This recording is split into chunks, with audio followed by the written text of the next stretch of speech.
Welcome everyone to your mini course on crushing anxiety and depression. I hope this is the beginning of you actually participating in my full online course, which is a 30-day roadmap to crushing anxiety and depression. So I'm Tim Krager. I have been looking for answers to battling anxiety and depression for over 20 years, starting with my own life, my own struggles with anxiety and what they used to call dysthymia, or a chronic mood disturbance. And before I even knew what was happening, I was searching for answers to try to figure out how to get a little more happiness, a little more peace, and a little more rest in my life. And that's what's driven me to want to share this and help other people in the comfort of their own home. And so I hope after this mini course today, you see the opportunity to go to my full day, 30-day course on which is your map to crushing anxiety and depression and promoting the life of greater happiness, peace, and rest. Now look, I have worked with professional and amateur athletes. I have worked with musicians who play at the highest level. I've worked with everyday people like myself, and perhaps some of you that are just wanting to live their life, do their best, contribute to their communities, contribute to companies they may be working for or organizations. And so I just want to get out and help people and give these opportunities to them to take what I've learned in 20 to 30 years and compress it into 30 days so that you don't have to go on the long journey that I did to figure out some of these answers. Now, the people that I have worked with, I mention them because I track the results of people that I work with and have found that on average, my clients experience a 50% reduction in their anxiety and depression symptoms, as well as a 45 to 50% improvement in their day-to-day functioning.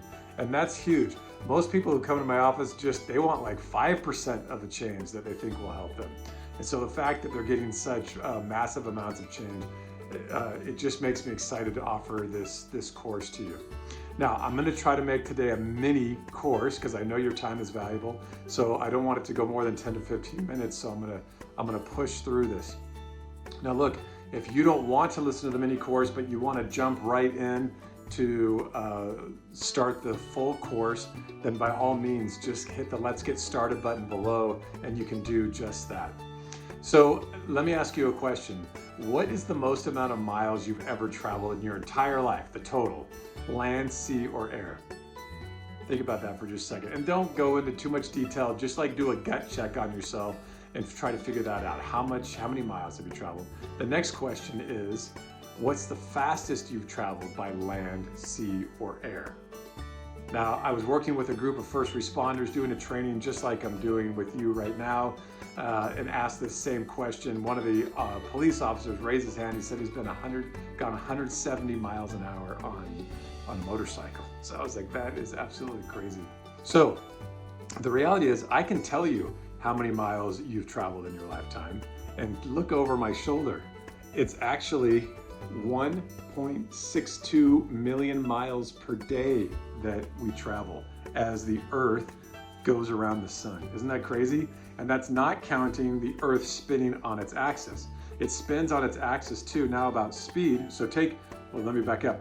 Take 1.62 million, times it by 365 days, and then times it by how many years you've been alive, and that will give you your answer as to how many miles that you've traveled, about how many miles you've traveled.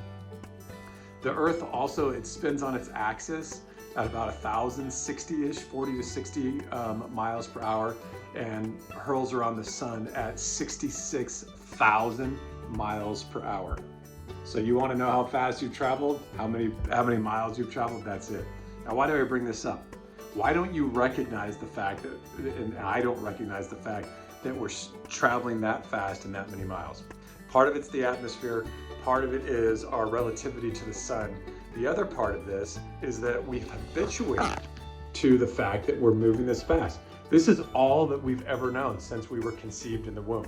There are these kind of speeds and this kind of mileage. So there's something, I bring that up because there's something else we've habituated to. And that's something that we've habituated to, we've been doing since we're in the womb as well. And that is we've been creating our life every second of every minute of every hour of every day of every week of every month of every year.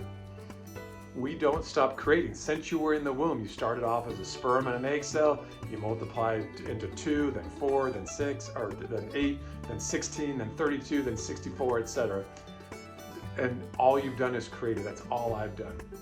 Now, sometimes people will ask, well, what are you saying? Are you saying I've created my anxiety and depression, the life I currently have?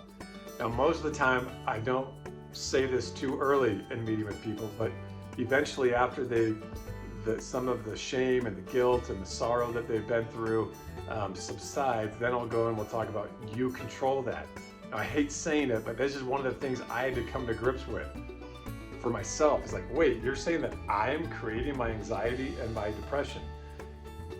You're not, when you don't understand the patterns of where your anxiety and depression come from.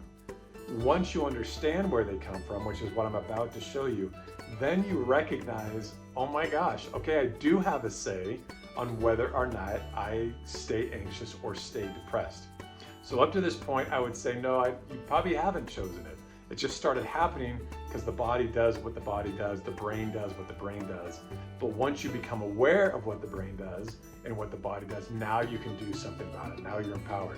So that's what this mini course is about today, is we're about to show you that you've habituated to some things that once you recognize them, you can take ownership of your life back.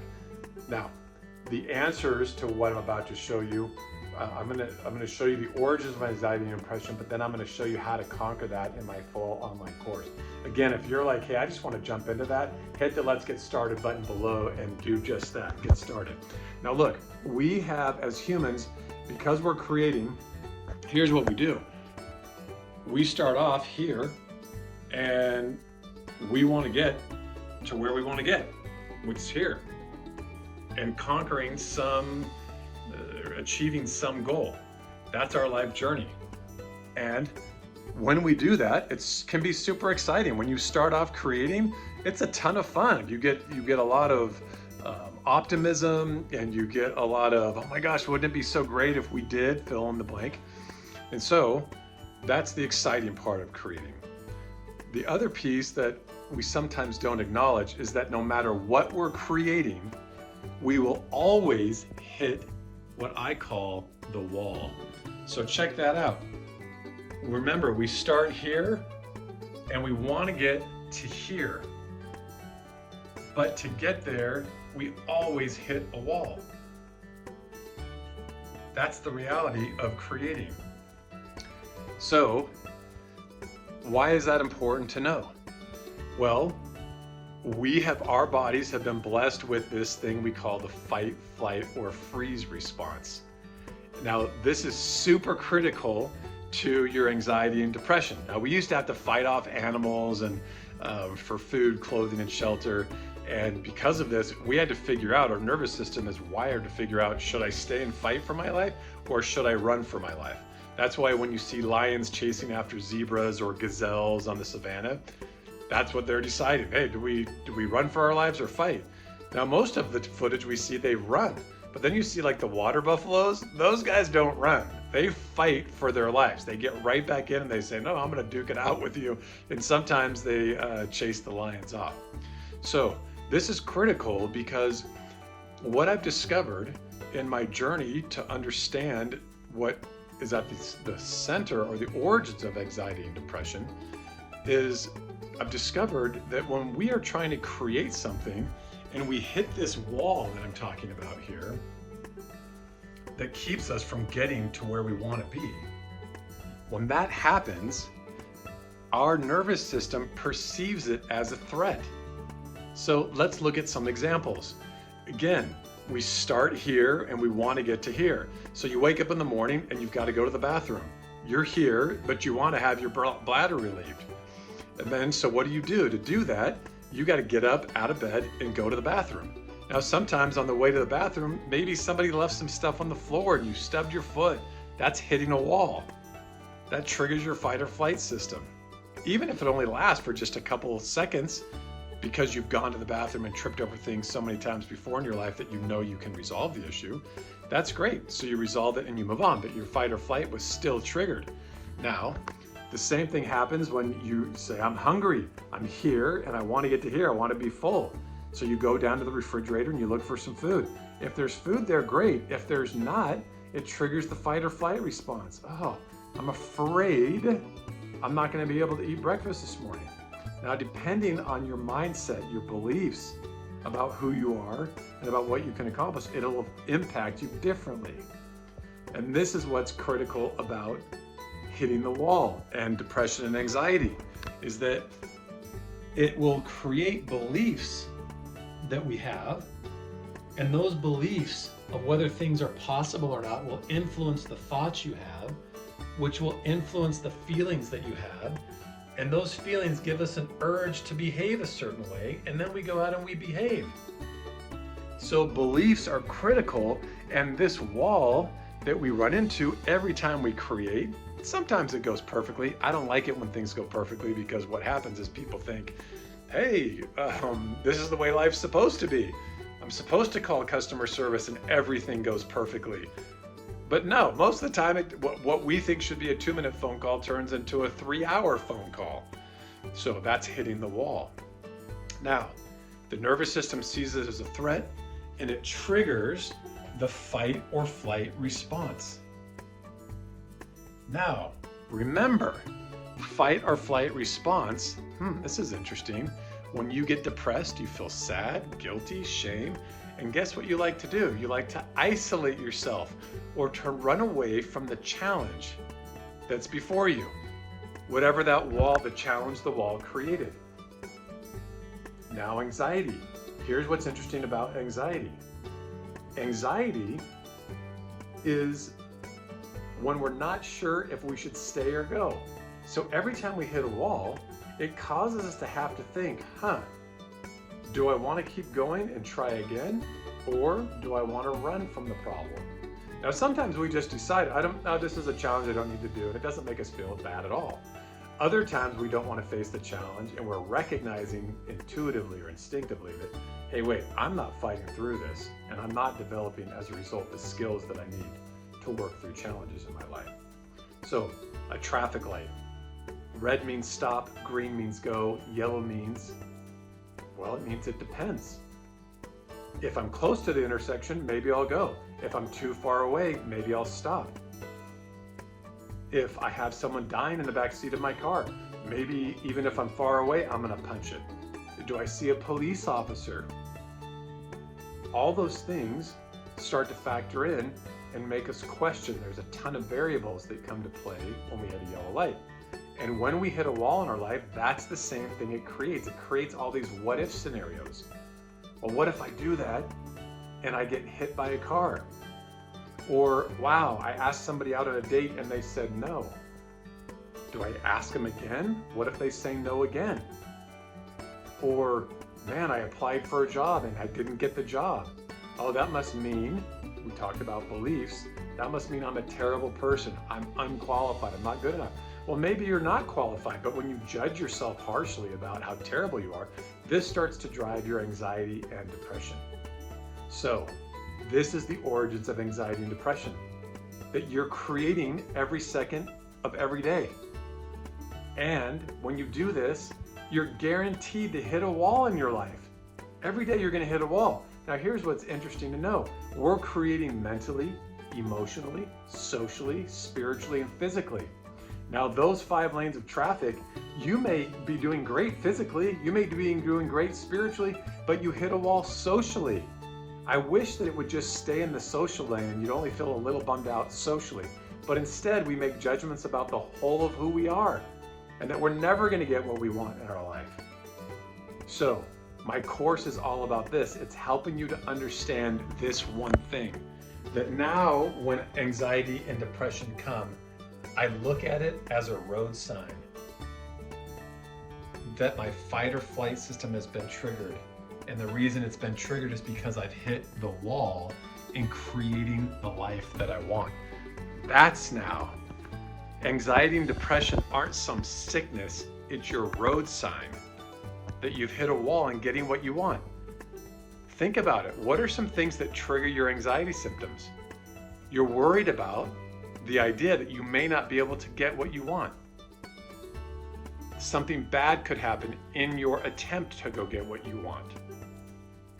Now I get it, past experiences influence how we think and feel. But if you don't try again, you're guaranteed to stay anxious. If you curl up in a ball in your house, you're just going to stay depressed. Now you may have heard of the Dyson vacuum cleaner, one of the first bagless vacuum cleaners. Sir James Dyson of Great Britain, he invented it.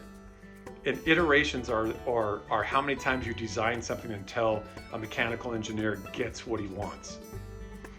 So, James Dyson, guess how many iterations he did on his vacuum? 5? Could you do something 5 times? Actually, it was 51 times. Could you do it 51 times? Because actually it was 512 iterations.